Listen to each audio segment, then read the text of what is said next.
Welcome to the Heart Centered Life podcast, a podcast that helps you cultivate a life where intellect, emotion, and intuition align. Each week, we bring you tools, resources, or guests to help you find that space where your true happiness resides and encourage you to meet the world's deep hunger from that place.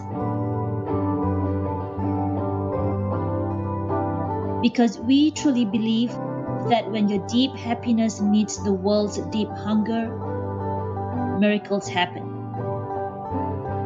I'm your host, Elena Boyd. Hello, everyone, and welcome to another episode of the Heart Centered Life, where we bring you tools, resources, and awesome guests to help you find your place of deep joy and to inspire you to meet the world's deep hunger from that place. Because one thing we're sure of is that when your deep joy meets the world's deep hunger, miracles happen. Today we have with us in the studio Gary Ovale, who is going to talk to us about the self-imposed and systematic limitations that affect communities of color. Gary is the author of Unjustified, Where Have Our Black Leaders Gone? And that book is set to be released in February this year, 2021. And Unjustified is a book about, it's a deep reflection, Gary's own deep reflection about self-inflicted wounds and how people of color hurt themselves, how they allow others to hurt them, and more importantly, how they can grow past that to create better outcomes for their communities. The book, it's a great book, and it's intended to teach young people of color how to successfully navigate the world in front of them and to cultivate their genius along the way. It is also intended to help guide parents through some critical topics of conversation that affect them and their children. Gary is also an activist and a community leader. His nonprofit Prodigy Strategic Solutions is determined to impact the lives of those in need through education, mentorship, and philanthropy. Gary works with organizations, businesses, and elected officials to create sustainable efforts designed to grow stronger communities and provide better opportunities. Thank you for coming onto the show today, Gary. It's such a delight to have you here with us. Thank you, Alina. I really do appreciate you having me here today. So, Gary, I know you quite well. I mean, we've met, almost weekly. We've met almost weekly, for it's almost close to a year. But through we're kind of accountability partners for our own businesses.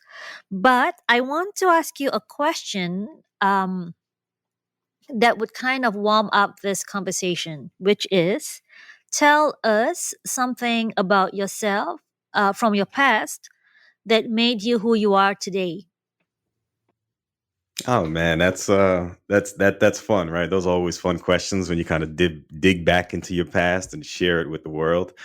Um, I think for me, I am the son of a community activist, and I had I was so fortunate to watch my mother. She was a community activist here in the New York City area, in the Long Island area, and I had the ability to watch her as I was growing up, care and love her family and community enough to affect change in it. And as a result of seeing that as a child, it really has a tremendous impact on you, and it really starts to guide you and me in particular, um, through my path. And as I started to get older, and as I started to go through life, I just recognized the impact that one person could have on another person and a community. And before you knew it, I recognized that, well, this is common sense for me, and it's so easy to change maybe not the world, but certainly my world. So I continued in that space growing up, and that's exactly what I continue to do today. Oh, that's so awesome. You know, we never know the impact that our parents had on us and the impact that we will have on our children. Until we sit back and reflect, um, on how their actions and how they've lived their lives affect us. And so that's such an awesome um, point that you made. And I know you do so much work with bringing awareness to the importance of diversity through your work with your nonprofit. And you're touching so many lives and so many individuals through your work. And I know through our discussions you've put in a lot of effort into writing this really good book that is going to guide people to make and engage in difficult conversations.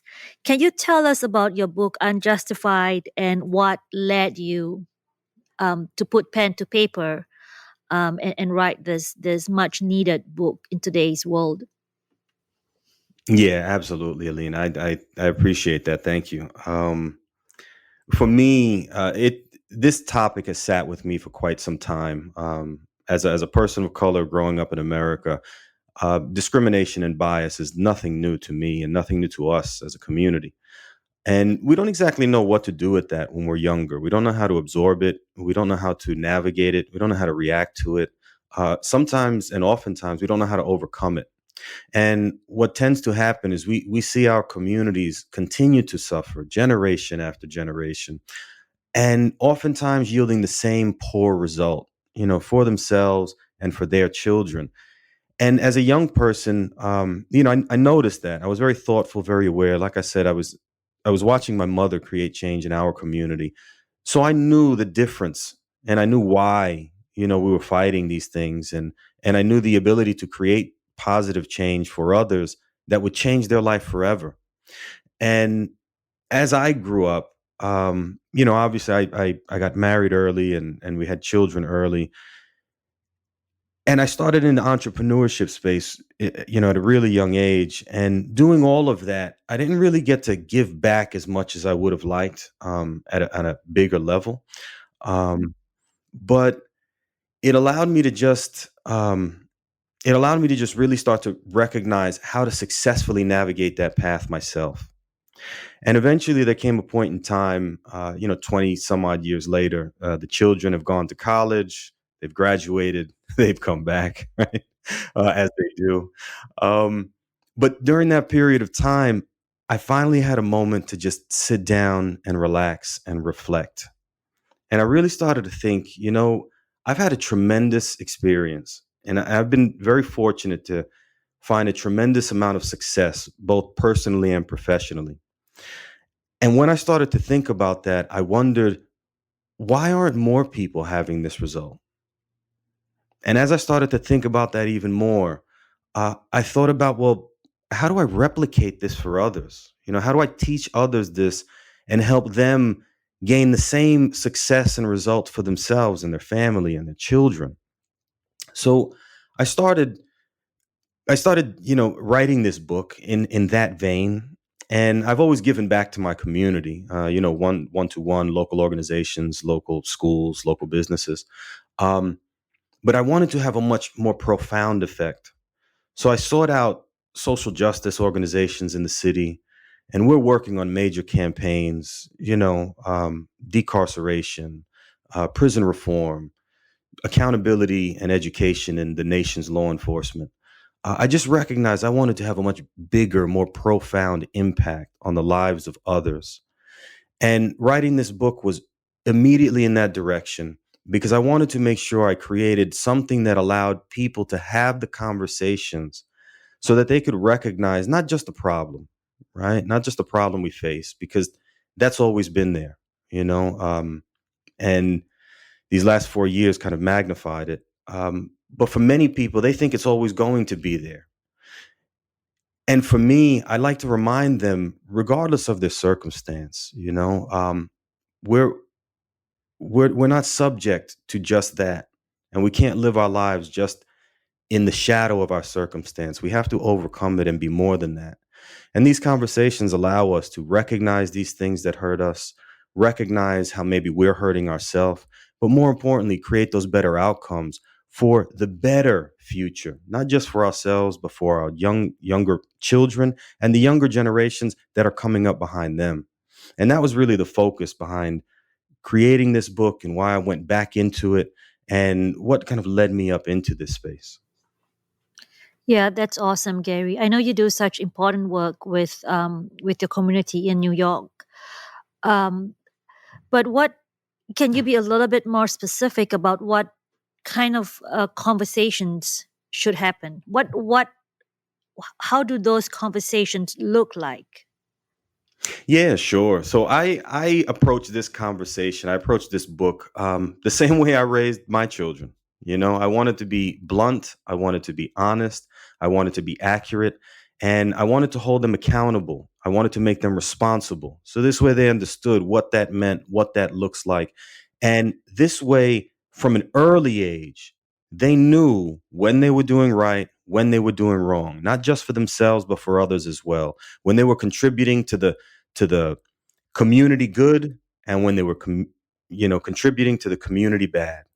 So for me, it kind of starts off with um, just like everything else, right? In personal development, it starts off with you, and you have to recognize where you are the problem in your own life. And once you can be honest about those conversations, then you could move on past that and start to address some of the other extraneous factors that are also causing you trouble. And then you can start devising a plan that allows you to navigate that and move right past and start to be really successful. So for us in our communities, um, it starts off at the youngest age. And this is where we start to give our children, and this is especially true of Black and Brown communities, although you can see it across the board. We start to give our children to entertainment and sport in hopes that they become rich and famous and one of those chosen few. And hopefully, this will help them escape their ghetto and their poverty.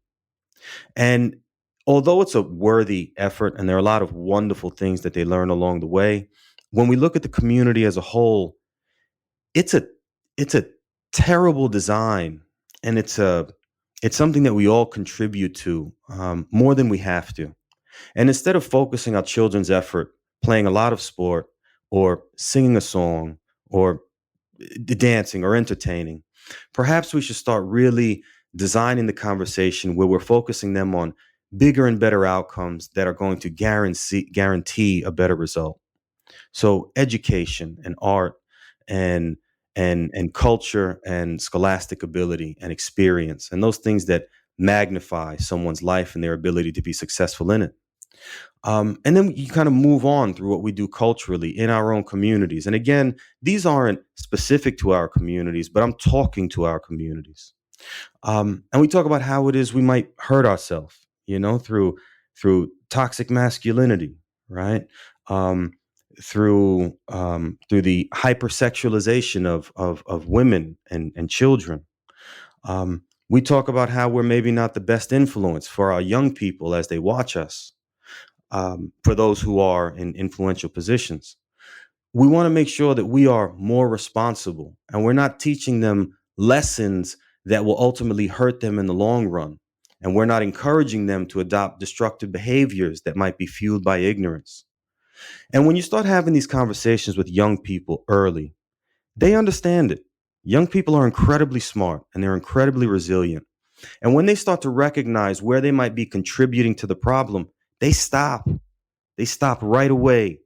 They're willing to commit themselves to something bigger and better if you hold them accountable and you set that bar for them. And then eventually you kind of move the conversation and you meander it over to where it is where it is we have been wronged by the government, by white culture in this country. And we start to recognize unjustified, the title of the book, it's also one of the chapters. This one word can easily describe the treatment of Black and Brown people in the United States. And the list of things biased and prejudiced is long and wide. So we don't have to cover all of them, but we know they exist, and we know they have been exerted unfairly on our communities. And they have to be taught what that looks like. So this way they know how to defend themselves when they're in those positions. And we can teach them that they must no longer tolerate the pressures of an unjust society that will exploit the many for the benefits of a few. And once they learn those lessons, now you can usher them into a space where we can talk about overcoming and becoming more. And let's talk about our Black leadership. Let's talk about leadership as a whole. And obviously, I use Black leadership in the title and within the book, but it's not just Black leadership, right? It's Black and brown and man and woman and everything in between. It's that leadership that binds us and lifts us up and brings us together. Because when you do this to a young child, that child learns to give back to their community and they become a potential lifeline for that community that will maybe rescue or aid that community as that child grows. And that's the focus of what we do. At the end of the day, it's all about love, right? Black and brown love will save us in our communities if it's fostered at an early age and really, really implemented in structural and positive ways. I love everything you've just said, Gary. It sounds as if you are suggesting that you're trying to change the outlook of parents raising their children, so that their children then grow up with a different perspective on life. Mhm.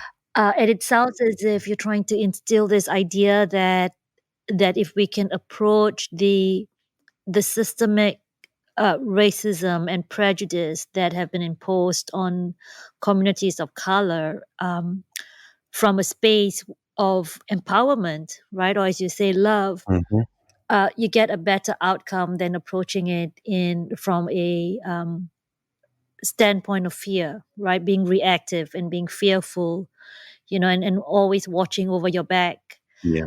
Is that what you're saying? Yeah, that's absolutely right. To change the paradigm and the conversations that we're having, to be bluntly honest about it. Because here's the reality of conversations. We all want to be the heroes of our own story. So it's really easy for us to say, "Hey, look at me and look at all the amazing things I've done. I'm so great." But what's not so easy is to identify all the ways in which we've hurt ourselves. And we say, "Hey, look at this. Look at all the ways that I've messed up.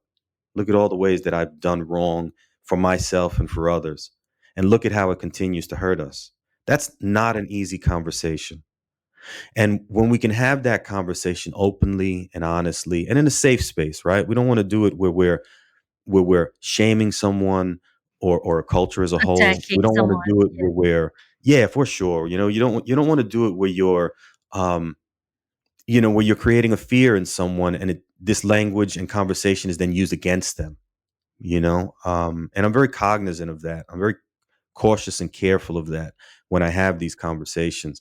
But if we can have those conversations early, we make a difference in how that child grows and sees the world and grows into the world, and what that child give back to the world and how they create the positive outcome. For adults, I think we forget we don't own the world we live in. We're just borrowing it until we have to give it back to younger generations. So we have to do a much better job, not just in the physical world, but in the emotional and mental and spiritual world, as well as all those dynamics that we teach young people as they're coming up. We just have to be more responsible in that space. But we will create a better outcome when we do have these conversations at an earlier time. How is that space created, Gary? Uh, is it a matter of just being more aware of how we speak to the younger generation, or is it a matter of being more self-reflective? How would you create a space in a community where these important conversations can happen? Man, that's a great question. It's through accountability and responsibility. It starts with our own actions. We have to be someone that the community would even want to have this conversation with. Yeah. We have to live. You have to walk that talk. Um, and when you do that, then it's real easy. People are willing to have this conversation with you authentically and honestly because they recognize your sincerity in the conversation. You have to let them know that, we're not having this conversation to beat anyone up, to shame anyone, to make you feel bad. All of these conversations are designed to help us grow stronger and more powerful and more capable and more sustainable and profitable. At the end of the day, our problems, they're born from a financial austerity. Without financial security, we you can't even have these conversations realistically because people are just worried about what they're going to eat, let alone how they're going to change the world. As the past year had shown, actually, right? Where people were Oh, more yeah. concerned about survival and, getting past the pandemic, Mm. um, rather than focusing on the issues that you're trying to highlight. Yeah, for sure. This last year has just been unlike anything we've ever experienced, obviously, but it's kind of just been a bright light for so many of us to recognize exactly how insecure our future and our security is. Right? We are dangling by a thread. So many families. Hungry, not able to pay bills, not able to care for their children, their loved ones, their family, their parents. We've recognized that absolutely, in no uncertain terms. That's why when in what I do, it's not just building community, but it's also building business. Yeah. I work with entrepreneurs and leaders, and I teach them how to create social impact through business development and community building. And you have to teach them how to gain that financial security first. So then we can move into these much more profound conversations, these much more impactful places. That's how you create that secure place, when you can feed someone, or more importantly, show them how to feed themselves. It's that age old saying, right? You can give somebody a fish, or you can go teach them how to fish. And in that way, they are set for life. They can take care of themselves, their family, and they can give that lesson to someone else to change their life. And that's how you create that safe space. You have to provide opportunity and ability, and then ultimately let people know, look, we're having this conversation not as a blame game. Blame is totally useless. It's your fault, it's my fault, but nothing changes. So this is not to identify blame, it's to identify those things that we can change so we can create better outcomes for ourselves. I love it, Gary. It sounds as if, it sounds as if you are saying something a little bit more than just teaching someone how to fish, right? So, like you say, you don't want to just give someone the fish, right? You want to teach them how to fish, which which is, yeah, you want to educate people and give them the tools, and build their capacity and give them technical knowledge to accomplish what they set out to do. And but it sounds as if you are saying something a little bit more profound than just giving them the tools to navigate the space. It sounds as if you're talking about shifting the system, right, or changing the structures, so that ultimately our younger generation grow up more empowered, more ready to make more um, broader changes and greater impact on their societies and in the world in general. Yeah, absolutely. And that's I'm so glad you picked up on that because that's absolutely right. That's part of this overall conversation. Clearly we want to affect change on the greater world. We want to affect change on the very systems that hold us right back and hold us under and are biased and prejudiced against us and exclude us from having just a simple, easy, fruitful life. Right? Not everybody has to be a millionaire to be happy. If I'm able to teach someone how to be responsible, raise a family, make sure that they're fed, have some extra money in the bank, have some time for themselves to enjoy their life, would they be happy? Yeah, absolutely. They'd be tremendously happy. And I work with a lot of people in that capacity because not everybody wants to be that millionaire, trillionaire, billionaire, right? So we definitely want to have these conversations where we're letting them know, Look, there's some change to be made here in your home and in our communities, but we always want to have that broader picture of where we're also trying to affect the systems, the very systems that have affected us so negatively for so long. And that's some of the work I do here in New York personally, right? I sit with elected officials. I work with social justice organizations because we want to affect the very change that we're talking about. Now, that's not as easy to do. And again, you're not worried about changing that system if you're still worried about where that next meal is coming from. So we Absolutely. certainly, yeah, right. We certainly want to move into that space. Um, but you have to do it slowly, and you have to do it when you're ready, and you have to do it when you're capable. And when we allow people to do that, that's where they create change in their life. They create change in the lives of people around them. And then they can start directing their attention to the very systems that need to be changed as well. And we can definitely see that here in New York for sure.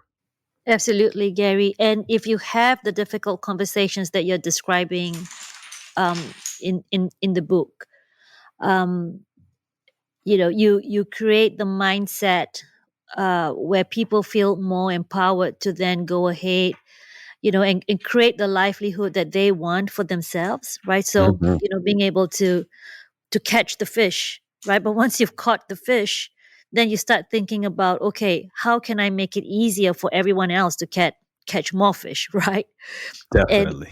and maybe that's what you mean by changing the very systems that actually that has up to this point resulted in so many uh biases and prejudices that affect communities of color. That's exactly right. And I that was exactly right as you said it. So very little needs to be added to that because it's so clear and so obvious to so many of us. Um, what we want to do is make sure that our children are able to be better equipped, and when they are, and they learn these lessons early, they become determined to be part of the solution, and not just for themselves, but for the person next to them, the community they live in, the country they live in, the state they live in. They are absolutely ready to step into that space and become the leaders that we so desperately need. And we haven't really seen that inside the United States for a really long time. And it's unfortunate. We just had Martin Luther King. We just celebrated his birthday. Um, and he was absolutely amazing. And that time was absolutely amazing for leadership, black leadership in this country. And unfortunately, it was brought to a screeching halt through extreme violence.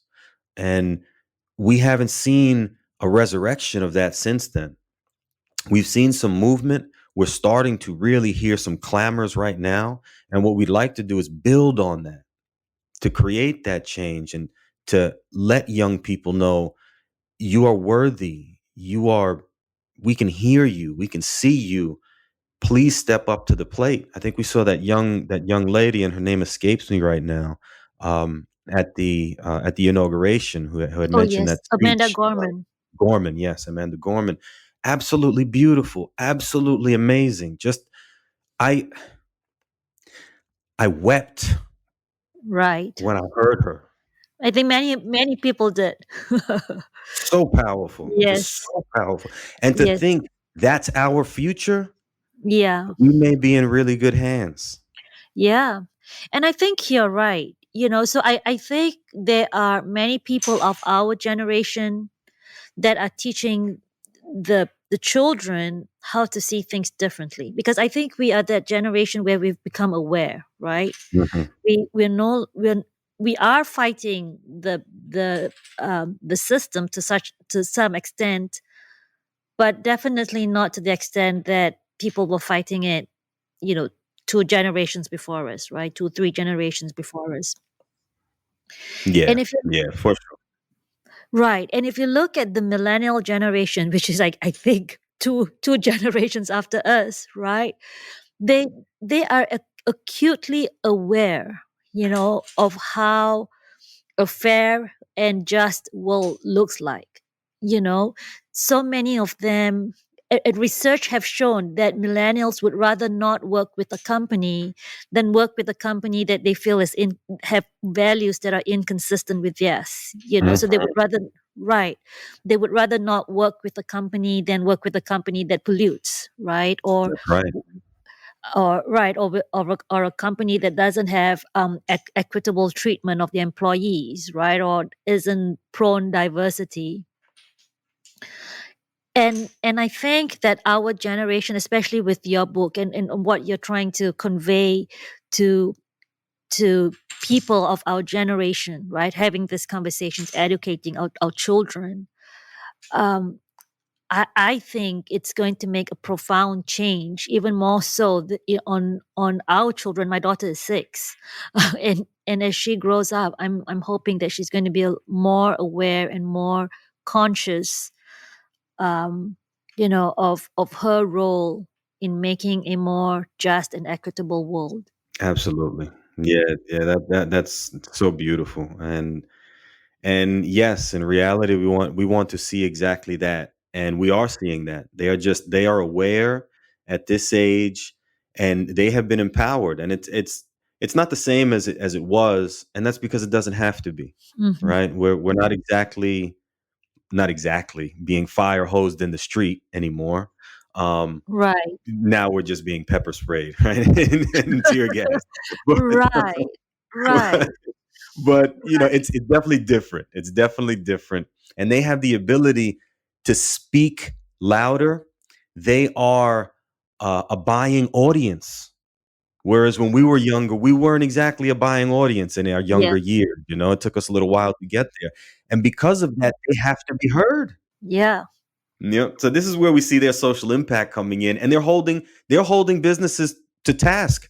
If you are not socially responsible and socially conscious, I don't want to do business with you. yeah, That's what they're saying. And we're yeah, seeing businesses turn around and make changes in their patterns, in their marketing, in their sales tactics. We're seeing businesses make change because younger people are holding them accountable, because younger people have consumer power. Whereas when we were younger, we just played until the lights went out and mom called us home, right? right, right, Yeah, right. Yeah. Now I get a lot of pushback from my daughter. Whenever she feels that my request is unjust, I, I get that pushback. The how dare you ask me to sit down and be quiet. that's right. That's right. And I love it, right? So for me, I love to work with communities of color. I absolutely love it. I know it's a labor of love, and I know it's something very, very needed. But more, not I wouldn't say more importantly, but just as important is the work I do with women of color, and how I help create safe spaces and financial opportunity for them and empower them and make sure that their voice is heard and becomes even bigger and stronger. And they get a seat at the table, and they get more revenue for the work that they're putting in, and creating better incomes there as well, because women are just as much of a minority and an abused segment of our society as any other. And they also need safe space, they need protection, they need help, they need growth. And when I see young people, and I raise my daughter this way as well, when I see them empowered young and standing up for themselves and demanding justice, I absolutely love it. I encourage it, and I absolutely adore it. So good for your daughter. Right, right. And our new vice president, I think she is setting the tone as well. Oh There is, man, incredible. Kamala right. Harris, incredible to see her step into that position. Just Yes. history is being made in the moment, and we're so fortunate to be able to watch it. And I I love the way it's unfolding. I just want to make sure that we continue to create that better result. And ultimately, it's just like personal development. You cannot optimize your own well-being until you start addressing the things that you're doing to hurt yourself, or the things you're doing that don't create that best result. And that's what I much love of these that, Gary. conversations is. I love that. And that's the crux of your book, the crux of your book, right? The central theme that runs throughout every page in your book. I Yeah. want to ask you a question. That when you were writing your book, what's the greatest lesson that you took away from that entire endeavor? What did you learn Mm, uh, through the wow. process of writing that book? Yeah, that's a powerful question. I mean, there's so much that comes from that, and as an author, you go through so much, creating, something like this. You're giving birth to your ideas and your concepts, and you're willing to be vulnerable with the world and let them judge you. That's a very, very scary space. So one, you have to overcome your fear, and that's exactly what I had to do. Um, it's a very vulnerable position, that we put ourselves in, especially when we talk about topics like this. It's one thing to write a book about something kind of inconsequential and not significant. This here is very powerful, and the conversations are very, very delicate and scary sometimes. And what sat with me through the process, one, especially as I started to reach out to individuals and let them know, hey, I'm writing a book in this fashion. What do you think? The pushback that I got, from members of the Black and Brown community. Um, hey, you can't write something like that. Hey, you can't. That's not fair. That's not right. Um, because, like I said earlier, it's hard to be held accountable. But ultimately, once you get past that, because those are just the reservations, and for me, I just had to be really thoughtful and considerate, and allow them to speak, and allow them to say their piece. So this way, I could recognize what's what's driving that portion of their conversation, and what it was the fear of this conversation being used against them. When you talk about the things you do wrong, you give permission for others to take that and hold it over your head and see, this is why you get what you get, and this is why you deserve it, and this is why your Yeah, outcomes are like they are. And that fear, that's what really sat with me. And that's when I recognized, I have to be really careful navigating this conversation, and I have to be really thoughtful about letting others know, this is not about blame, and it's not about shame, and it's not about hurting anyone. It's about overcoming some of these things to make us stronger.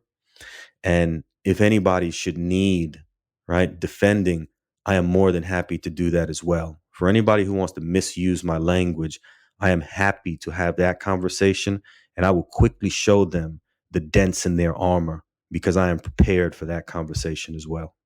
I love that, Gary. I'm so glad you brought up the topic of vulnerability because as you were talking earlier on, in the interview, I wrote down in my notes vulnerability because it takes a lot of strength and empowerment to be vulnerable. You can never be vulnerable when you're fearful. You can never be vulnerable when you're in attack mode. And I love how you draw that in, because it does, having difficult conversations and answering hard questions takes a lot of vulnerability. And we talk about vulnerability that has to come from a place of empowerment, as you were saying just now. We need to empower people so that they can have these conversations. And one way of looking at it is we need to empower people so that they are strong enough to be vulnerable to have these difficult conversations. Yes, that's exactly right. And that's why these conversations need to be had with young people as early as they're capable of having these conversations. Now, I don't want I don't want anyone having these kind of conversations with a 2-year old and a 3-year old, because that's just crazy talk. Right? Right. When the child is old enough to understand some of these concepts and experience some of these things in their life, that's the moment we should start engaging these conversations. And you have to have them age appropriately. What you would say to an 18-year-old is not what you should say to an 8-year-old, even though you're talking about the same topic. So you have to be thoughtful. You have to be prepared. And for those who aren't, and this is the bigger reality, right? A lot of people would agree with the sentiment, but they don't know how to have those conversations. That's And that's right. why you read something like this, and it helps you have and navigate that with your young people. And if you still can't do it, then go find someone who can. There are a lot of people in our communities who are more than willing to give back, who are more than willing to show young people a better path to their life. Um, and you just got to go find them. You just have to be willing to find them. And at that point, you have to be willing to acknowledge when you're making a mistake raising your children. And that's like really sacred space right there. No parent wants to be ridiculed or judged for raising their child. And again, this is why I say there's no blame here and there's no shame here. There's that it serves very little purpose, those two things. So find people who are considerate, find people who care, and let them help you navigate the conversation. We can't ask our children to be better if we are not becoming better ourselves.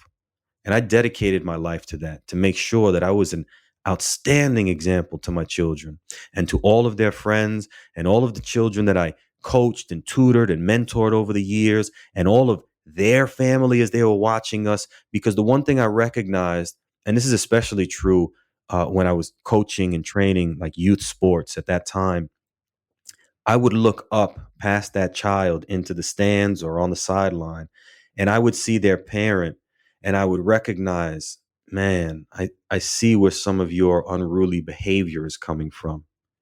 So it's not enough to teach you because you're going back home for more of that bad example.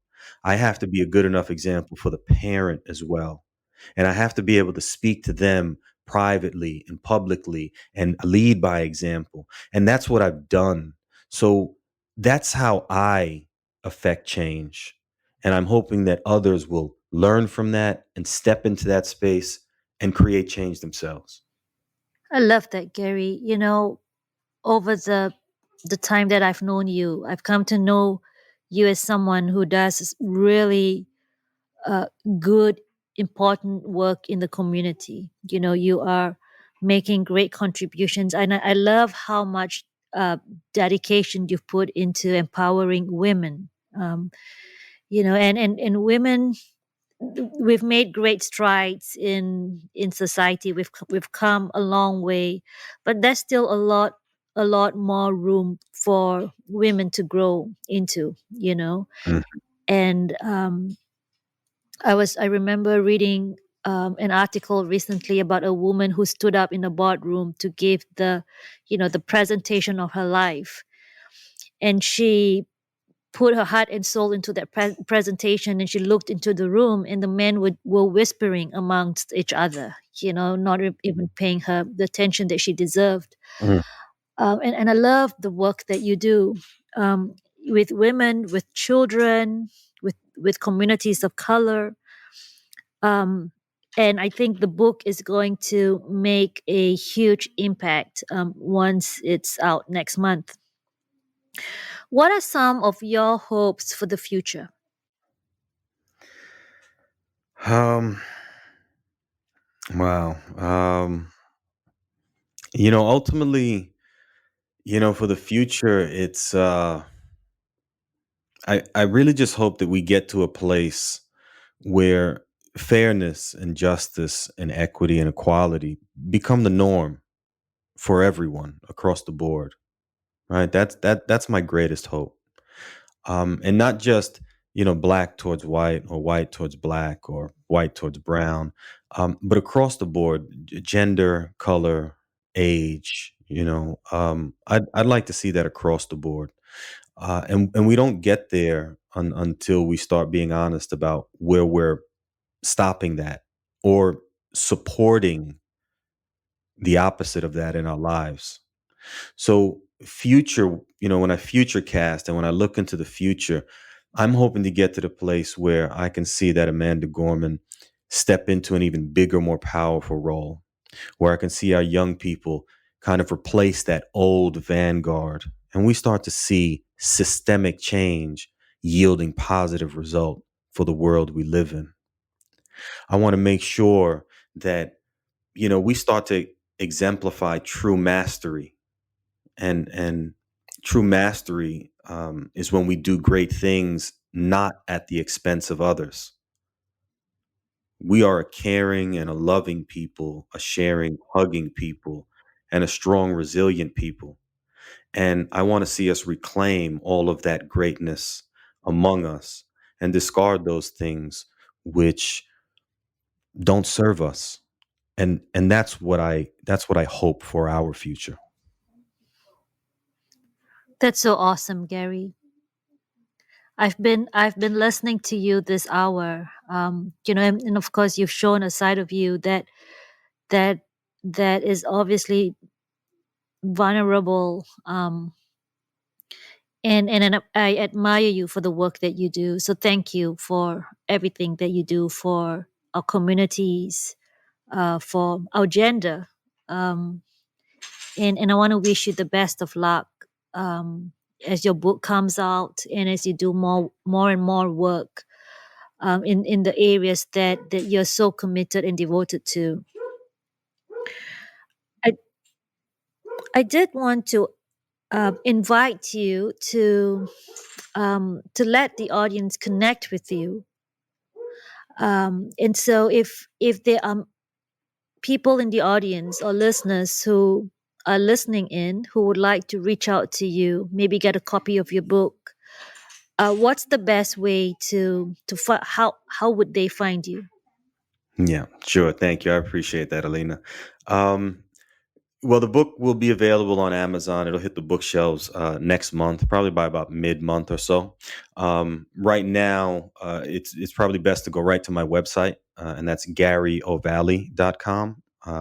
And it's spelled a little different, but it's just Gary, right? GahreyOValle.com.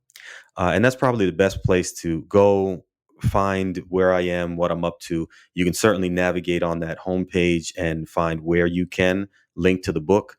And from there, you can certainly, it'll take you to the Amazon link once it's open and ready.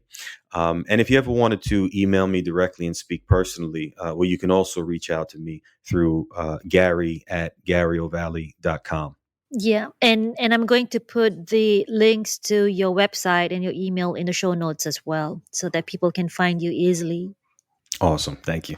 Well, Gary, we've learned so much from you today. You've broadened my every time I speak with you, you change my worldview and you educate me some more. And I love what you're doing in the world and the impact that you are creating and will create in the future.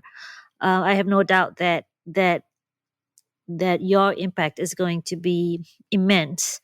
So I want to say thank you for your time. Thank you for coming on, and I wish you the very best going forward. Alina, thank you so much. I thank you for the opportunity to speak to you and your audience.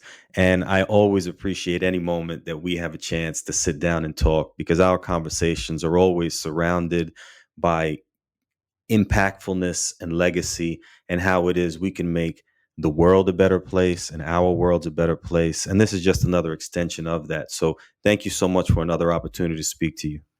Thank you so much, Gary. Thank you for joining us this week on the Heart Centered Life podcast. Make sure to visit our website, www.elinaboyd.com, where you can subscribe to the show in iTunes, Stitcher, or via RSS so you'll never miss a show. If you found value in the show, we'd appreciate a rating on iTunes. Or if you'd simply tell a friend about the show, that would help us out too. Be sure to check out some of our programs on how to cultivate, create, communicate, and inspire others from a heart-centered space. Tune in next week for our next episode where we will help you find a place of deep happiness so that you can meet the world's deep hunger and watch miracles unfold.